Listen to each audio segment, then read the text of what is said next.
I want to know from Lorraine King, who sent Robert Trinker here, and his cat. His cat is lovely, but I want to know who this man is that's come to my property, that's sexually been wrong in what he's done, totally wrong. And then I'm finding papers now in his room, all these in this bag of his, which is stinking. I've had to help him clean himself up for Lorraine, and there's loads of these papers with coffee spillages on and vehicle tax reminders, a very odd car on the front. I know people can't afford things these days, but I've never met this man in my life. I don't know who he is, and the police were here last night. They didn't even want to check this room out. They just want to interview me. Isn't that funny? Because they didn't look in this room. They just glanced in. They wanted to find out about him, but they did nothing. They didn't look in here. The fact that he sexually came on to me, wanted to marry me and told me he was in love with me, and then take advantage of me in a vulnerable state. And yet they didn't want to check out the room he was in. They just looked in here. And I had to help him do his washing. I had to help him to get clean clothes. And now all the bags are packed in here. He's in the police station being questioned and probably will be let go. And he's vaped the whole time he's here. Not that that's a crime, but what has happened to me via Lorraine King and his friends is a crime. I don't know who the man is. I've never met him in my life, and I've been thrown together with him as my security person. He's not a proper security person, and my husband is paying £600 a week to him to stay here. This is what he uses, whatever these are, vape things. I don't know what it is. I'm not familiar with them. I gave him a roof over his head, food on the table. He couldn't afford anything. He was homeless. And I took my best friend's, who I thought was my best friend and my next of kin, her word for it that he was a good man. And I'm beginning to wonder who the hell he is. I don't think he's a bad person, but his behaviour is very bad, and what he's done to me and manipulated me. This is his beautiful cat, who, thank God, and cats are kind and not manipulative, and they know no different. So I'm not sure what to do now until the police get here today and tell me what's going on. Because I'm tired of living here. I've wanted help to move. I need help to move from here. I'm seeing my social worker today. I needed help to move from here. I've got physical nerve damage from not just domestic abuse from my husband, though he denies it, and from I confided in Lorraine, and she's just left me. She's just left me. Oh, actually, that's a great thing. Yeah, she's left me hanging, as has my husband left me hanging, as has Robert Trinker left me hanging. They were all in it together, doing a deal, I think, and they all were making money. And Doug was paying this man to come and be my security. He left the patio doors open, unlocked one night when he was too tired. He'd gone to sleep. I'd gone up a long time before him. He left me wide open for anybody to have broken in, and there have been 2 break-ins in this house. My husband refuses to come and get his things. He sent Robert Trinker to go up the attic because he knows I'm too infirm to go up the attic to get my stuff, his stuff rather, down, all of our stuff. And this is my husband's office. He can't be bothered. Oh, he took my keyboard down, though, years ago and wouldn't set it back up to stop me from playing my keyboard and put the desk away. He sold some of my music equipment. He, he's done nothing to help clear his own office. I've given him his important stuff, like his birth certificate and whatever he needed, but he did nothing to help me as a physically ill woman who's been sexually abused by 3 people in this house that he sent here. One, a plumber, a drainage guy called Anthony Cox, another one, Hungarian guy called Erwin, whatever his name is, who I don't want to discuss what he did to me either. And then now Robert Trinker, sent courtesy of someone who agreed to be my next of kin, who last night was arrested on suspicion of inappropriate behaviour towards me. I don't want to say any more. I don't know what's going on. I feel sorry for men who are perverts. I feel really sorry for men who are perverts. And the lies that my friend has said about me, I am not sexually overt. I'm nothing of the sort. I'm an artist. I'm not, I've got physical nerve damage on my right-hand side, not just from, I've had to put a chair. This is how frightened I am of people. Men, particularly. I've put last night before getting upstairs, I put a chair in front of my front door because I'm scared that someone's going to break in. Either my husband, who threatened to change the locks if I went away. He threatened that to me over the phone just over around a week ago. And I can't wait to leave here. I wouldn't be surprised if the house is bugged. Because when I was on the phone once to a friend in Nashville, my husband repeated a line and to me back from the conversation. I am a woman of God. That was why I've got that on my wall. The Lord is my strength and my song, because nobody else has helped me to get out of here. People claim to have helped me, but they haven't. They've just all come to stick their finger in the pie. And this is why my photographs are being flat and this way. My cases are there because I'm ready to leave before I die here. I'm serious. People can say what they like. They don't know the hell I've been through. And I reported several incidents to the police that did nothing about it. And since 2023, I was beaten up by 2 Bracknell policemen on the street, cornered when I needed help for physical nerve damage. After a cholecystectomy I had via a surgery that went wrong via Marianne Sampson.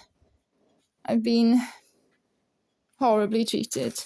Can somebody tell me who my husband is as well? This broker centre, so above board, his colleague Dominic Hayes. I'm still getting mail to this address.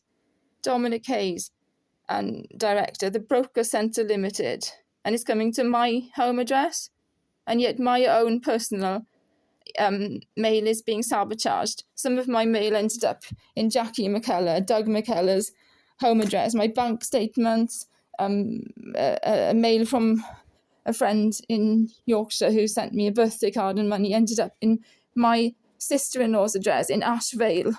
Can someone tell me why that is? It's only because my husband redirected it at the time. He's not the man I thought he was. He's bullied me, manipulated me, and I've had enough. I need help to get out of this house because I'm not well physically. I'm perfectly on the planet mentally. And yes, I try to put the garden lights still on at night because of fear of people jumping over my garden wall or of people poisoning my plants like some gypsy man did. And that's where that drainage guy was doing his job, vaping, over a year ago. And he said he wouldn't take the rubble away from my patio unless I had sex with him. But those are the kind of people my husband sends here to help me. And then I have to be bullied by a man called Peter Talbot, who did garden jobs for £30 an hour, sometimes £40 an hour, because I can't mow the lawn or do things like that now. I gardened here for years. And what am I left with? I don't care about this house. I don't care. I don't care because everybody comes in to try to steal, kill and destroy. But I get left here year after year and I need help to move. I'm seeing my social worker today. If she can't help me, then I will leave myself. And everybody can come to my funeral. Because I'm not a suicidal person, but I have been pushed and bullied and shoved around and bullied. And I'm tired of it. I'm tired of people misjudging me and questioning my integrity, questioning my sanity. I am a sane person. I'm a loving person. I'm a kind person. And I would like the chance to be able to do that. without somebody like Lorraine King and my sister and my husband bullying me and making out like I'm crazy because I'm perfectly on the planet. This is horrible behaviour on all their parts. And I cannot wait to leave number 9 Waverley Way. I don't want this house, I don't want to be here, but I need help to move out. And now I've acquired a cat as well, it seems, who I didn't ask to be here, but I will look after her until she has other accommodation. The cat belongs to Robert Trinker, who came here and declared his undying love for me and that he wanted to marry me and was in love with me and wanted to take me away from here. Oh yes, he wanted to get inside my knickers, that was in his head. And he thinks he's a kind person, taking advantage of a vulnerable woman. And I'm classed as vulnerable and disabled. I am. I might not look disabled all the time, but I have got disabilities that have been categorically, medically recognised by the medical profession and by social services. And I'm tired of being bullied. I'm a good woman. I'm not perfect, but I'm an honest, good woman. And I'm tired of living here. And I'm beginning to get tired of living with perpetrators and people who can't take me seriously. And I am anxious and distressed and worried for my life because I have had death threats. And that is the absolute truth, I swear, on Psalm 91. And this might sound childish, but I swear on Monty's life, the cat that I looked after for 2 years to help out my neighbour who's now moved out of the area because that poor cat got run over by somebody and I'll never find out who it was. And God bless them all, that they're at least safe and somewhere safe, because I don't feel safe in my own home. I don't feel safe at night in my own home, having had 2 break-ins. I don't feel safe even leaving a key in the key safe for fear of who's got the key, because my husband threatened to come back and change the locks if I did go away. And that is Robert Trinker's car on my driveway. I don't think he's a horrible person, but I think he saw me as some cushy ticket out of his job because he didn't have a job. He's a 62-year-old man, a builder that was sent here by my so-called friend. And that's his car. That is his car. Some sort of old banger. So he was living in that car. He was actually living in that car when he arrived here from Wales. And now he's at the police station. That's my car. And it's now, let me check the time. I'm up early, I'm always up early, it's 7:25 in the morning. I'm not sure how much sleep I got last night, but I certainly don't sleep very well here. Thank you so much, Robert Trinker and Lorraine King and Doug McKellar. You've really stitched me up. He was being paid £600 a week for being here and he couldn't keep his hands to himself. That's the kind of person I was sent. It's disgusting. Disgusting. And this is getting more horrible by the minute. I'm putting the chair back up to the front door and locking the door. I'm a prisoner here in my own home. As Pods Pratt in Wokingham said when they checked out my IT a few years ago when I was going in to see them once or twice on a crutch, they told me that my husband controlled me and that he had controlled everything on my internet with my music and everything. And then I had a friend to help me, also Jono Sparks, who helped me to get my passwords changed. And since then, I was sent somebody called Peter Talbot to fiddle around with my IT and bullied me. And no one in the police or nobody could tell me who he was. He bullied me and banged on my door the other day, demanding to come in. And my husband doesn't seem to care that he's left me with this massive property to look after in the state that I'm in physically. I don't know how to get from A to B, in terms of I don't know how to sell a house. I was in a marriage of 26 years. I'm not clued up. I've been trapped in this house for so long that I don't know how to do business. I don't know how to deal with a house move. I don't know where to go to live. I don't know where I'll be safe. I've got no family to help me. And my so-called next of kin and best friend just stuck a dagger in my heart, because the text she's sent to Robert Trinker were to tell him that she'd spoken to my family and they're trying to get me sectioned. That is not the actions of a friend. I am not a crazy person, and she's trying to make out that it's all my fault because she's guilty as hell about what she's done. He's already had been in prison, apparently, for 2 years as for a sexual offence. And it's a shame he couldn't keep his hands to himself when he came to my home with his wandering eyes. I'm not saying he's a bad person, but he's certainly got problems in that area. And she's blaming it on me. And I think because they've been friends for over 30 years, but they've seen each other regularly.